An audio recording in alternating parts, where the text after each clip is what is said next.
The Toronto Maple Leafs have top-ranked wingers among their ranks. We'll discuss this and much more coming up on this episode of Hattrick HQ. Hi, I'm your host Casey alongside my co-host Mark Pye, and welcome back to Hattrick HQ. With that said, let's get right into the first topic of this video, which is Marner ranked above the best. And today, the NHL Network released their list of top 20 wingers, where Toronto Maple Leafs forward Mitch Marner was ranked sixth, the sixth winger in the entire NHL, which is pretty good in my opinion, above players by the likes of Alex Ovechkin, Brad Marchand, and Artemi Panarin. We're taking a look at his stats here. Last year, 1 point shy of that hitting that 100 mark, and the year prior with 97 points. Obviously, Mitch has been a career great playmaker for the Toronto Maple Leafs. I think this year probably going to hit 100 points. I mean, he was only one off last year, so I think if he slots up to that first line with Matthews, there's no trouble for him to easily hit 100 this year. Mark, what do you think about Mitch Marner being ranked above like the names of Alex Ovechkin? Honestly, in my personal opinion, I'd even slide him up a bit more on the list. You look at guys above him, there's someone like Kucherov and Jason Robertson, who are both incredible players. But the thing that these guys don't really bring to the team is when you look at the defense that Mitch brings. You know, Mitch as a winger, it's so hard to get into Selke talks. You've seen this year he was a Selke nominee. In my personal opinion, I think he should have got more votes with Selke, but I mean, you look at a guy that can nearly put up 100 points. He can still score between 20 and 30 goals. And with the defense, he brings with being the top PK player on the Leafs, I'd honestly put him second or third.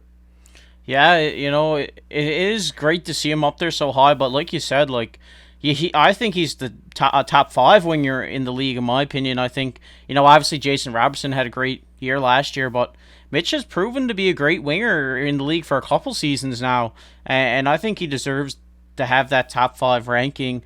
But being ranked over names like Alex Ovechkin is crazy to me, where Alex Ovechkin has been such a great player in this league for a long time. Obviously, getting up there in age now, he's digressing a little bit, but not really. He's still going after that goal record. I think he'll be in the league as long as he's chasing that, as long as his body allows him to be.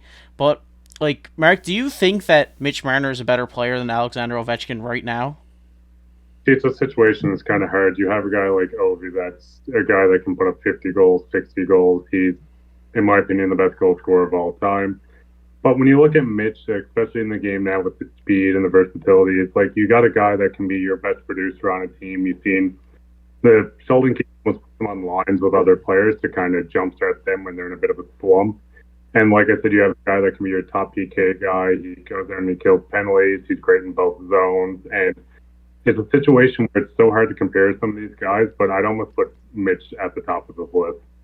Yeah, you're right. It is hard to compare these guys like when their games are so different because like you said, Marner's just a great playmaker and just a great all around player. He don't score as many goals as Ovechkin, but he can pass the puck. You know what I mean? Some people would call Alexander Ovechkin a power play merchant. I wouldn't be one of those people, but I know a few who would, because I like you. I believe Alexander Ovechkin is the greatest goal scorer of all time. And not to get into it, but I think he's better than Sidney Crosby. You can let me know down in the comments if you agree or disagree with that. But like I said, Mitch Marner has been a great winger for Toronto over these last couple of years, and I think, like you said, he deserves to be higher up in this list. And I think when we're like halfway through the season, I think when we look at this list again, I think a few of those names will be bumped down and he'll be bumped back up. And with that said, we'll get right into our second topic, which is William Nylander cracks the top 20.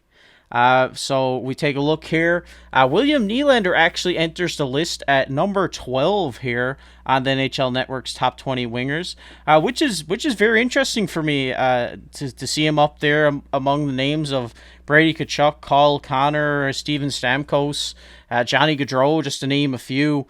As we look at his stats here, obviously Nylander has been the best Toronto Maple Leafs playoff player, I think, during his whole career in Toronto. Last year, putting up 87 points, and the year prior putting up 80. Obviously, William Nylander's going into the last year of his contract now, which we won't get into here. But he's been such a great player for Toronto over these last couple of years. Do you think he belongs up in this top 20 list? Yeah, no, I definitely do as well. I mean, you kind of look at it as well. With Nylander being so low, he's still an incredible passer. He's a great scorer. He could score 40 goals if you need him to. And like you said, in the playoffs, he's been incredible. But I think the big difference between someone like Mitch that is ranked so high compared to Nylander, with the offense might not be such a big difference, is once again the defense. Yeah, I agree. Like obviously, we've seen him develop it over the last couple of years. But when he first entered the league with Toronto, he was a guy who was afraid to enter the corners and was afraid to get in those battles. But now, he's after surprising me, especially last season, just watching Toronto play and he be in the corners grinding it out. And I think he's evolved his game a lot. And like you said, he's just an elite goal scorer, a great passer, just a great offensive winger. And like he'd be good on any team. Like you guys are lucky that you got him over there in Toronto. But I think obviously contract year here for Nylander. I think we see him hit 50 this year, especially if he's playing with Tavares and Bertuzzi on that second line. No, yeah, no, I completely agree. I think it's going to be one of those situations. Everyone has an incredible year leading up to the contract, which might be the reason why he's holding out. Who really knows on that? But it's not out of my like realm for him to score 40, 45 kind of goals. And I think he's an incredible player and definitely deserves to be on this list. Yeah, for sure. I completely agree. And it's going to be interesting to see what unfolds here in Toronto because obviously Leafs fans are anxiously waiting on that Matthews extension.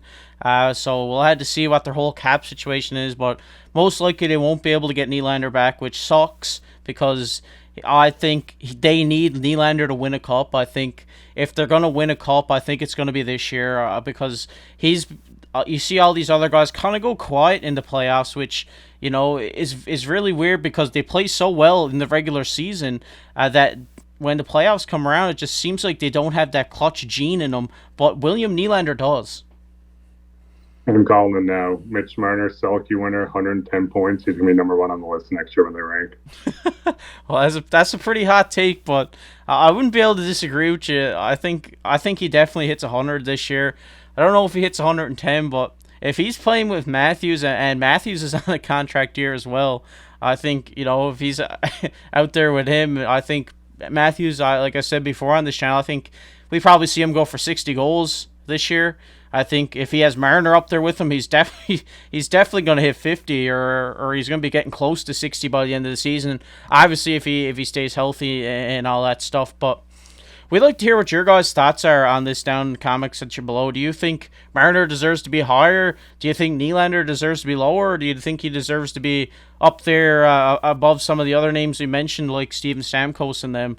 But unfortunately, we do have some sad news to report about Toronto Maple Leafs first round draft pick Rodion Amarov. Unfortunately, he passed away late yesterday, and everyone here at the Hattrick HQ channel, our thoughts and prayers are with his family right now. I know they're probably going through a rough time. He's only 21 years of age. You hate to see any young person like this and go through what he went through with cancer, and our thoughts and prayers are with him and his family.